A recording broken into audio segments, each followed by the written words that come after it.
நல்லவரு. வேணுங்கிற சலுகை பண்ணி கொடுக்குறாரு. சரி. அது மட்டுமாப்பா அந்த சறுக்கில் விளையாடுற விளையாட்டு போட்டியெல்லாம் வச்சிருக்கிறாருப்பா. ஓ, அந்த ஸ்கூல்ல சறுக்கு விளையாடுற விளையாட்டுலாம் இருக்குது. அந்த சறுக்கில் விளையாட்டுலப்பா என்ன நடக்குது தெரியுமா? இந்த பிள்ளை செய்தி இந்த விளையாட்டுல ரொம்ப பிடிக்குமா பேச்சுக்கு. வேற மாதிரி விளையாட்டுன்னா அடியே பிடிக்கும். சறுக்கில் விளையாட்டு விளையாடும் போது இப்போன்னு ஒரே காத்து. சரி கண்ணு. காத்தடிக்கும் போது இந்த பிள்ளை போய் சறுக்கு விட்டுருக்குது. அப்படியே அசாம பாவாடை மேல தூக்கி இருக்கா. ஓஹோ, பாவாடை தூக்கி போச்சு. சரி. இதை 8 மாசத்துக்கு பாத்துக்கிட்டாரு. 8 மாசம் அங்க இருந்து பாத்துட்டாரு. பார்த்த உடனே அப்படின்னு உன் பேத்திய என் பேர பிள்ளைய கூப்பிடுறாரு.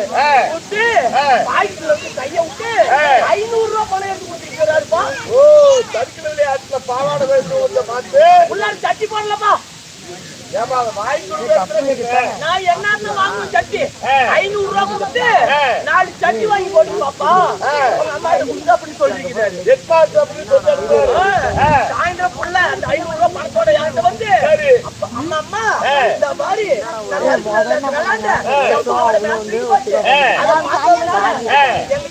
பாத்தியாரு 500 ரூபாய் பணத்தை கொடுத்து 4 சட்டி வாங்கி போட்டுக்கிட்டு சொன்னாரு அப்படின்னு சொல்லிச்சு. உடனே உன் பிள்ளைக்கு எனக்கு ஒரு யோசனை தோணுச்சு. எப்படி கண்ணு? நம்ம புள்ள போய் சர்க்கிள் விட்டதுக்கு 500 ரூபாய் கொடுக்குறாருன்னா நாம போய் சர்க்கிள் விட்டா எவ்வளவு கொடுப்பாரு? குறைஞ்சபட்சம் 5000 கொடுக்க மாட்டாரு? 5000 கொடுப்பாரு. அப்பா அவன் பாருமா சட்டி போடாம வரும். 5000 கொடுப்பாரு. 5000 கொடுப்பாருன்னு மனசுல நினைச்சுக்கிட்டு மறுநாள் என் பிள்ளைக்கு முன்னாடி நான் பள்ளி கொடுத்து கிளம்புறேன். ஏமா நீ ஸ்கூல் போறியா? போய் அந்த சர்க்கிள் விளையாட்டுல மேல ஏறி இப்படி உட்காந்துட்டு ரெடியா அவனை தூக்கி பிடிச்சிக்கிட்டு நிக்கிறம்பா. அந்த ஹெட்மாஸ்டர் இப்பதான் வருவாரா மறுபடியும் வருவாரான்னு பாக்குறேன். மனுஷன் வெளியவே வர மாட்டேங்கிறாரு. ஓ, அங்கே ஆபீஸ் ரூம்ல இருக்கிறாரு. ஒரு வழியா இப்படி எட்டு வச்சு வெளியே வராருப்பா. ரெடி ஆகிட்டேன்.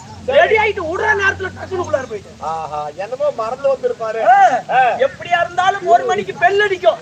சோத்துக்கு வெளிய வந்தானே ஆகணும். ஆமா அப்படின்னு உட்கார்ந்து ரெடியா இருக்கிறேன். கரெக்டா பெல் அடிக்குது. கரெக்டா அவரு வெளிய வராரு. வராரு. வெளிய வராருப்பா. நானும் சறுக்கு உட்டம்பாரு பாவடை தூக்கிக்கிட்டு டக்குனு அத பாட்டாரு. அதான் பாத்துட்டாரா? பார்த்த உடனே என் பிள்ளைய கூப்பிட்ட மாதிரி என்னையும் கூப்பிடுறாரு. வாக்கன்னு கூப்பிடுறாரு. ஆமா அப்படின்னு நானும் எப்படி 5000 கிடைக்குதா இன்னைக்கு? 5000 நம்ம கொடுப்பாரு. அப்படின்னு அங்க வேகமா போறோம்பா. ஹெட்மாஸ்டர் போறேன். உடனே படக்குன்னு சோப்புக்குள்ளார விட்டு 2 ரூபாய் எடுத்து கொடுக்குறாருப்பா. ஏமா 2 ரூபாயா? எதுக்கு? 2 ரூபாய் எடுத்து ஒரு பிளேடு வாங்கிக்கன்னு சொல்லி கொடுக்குறாருப்பா.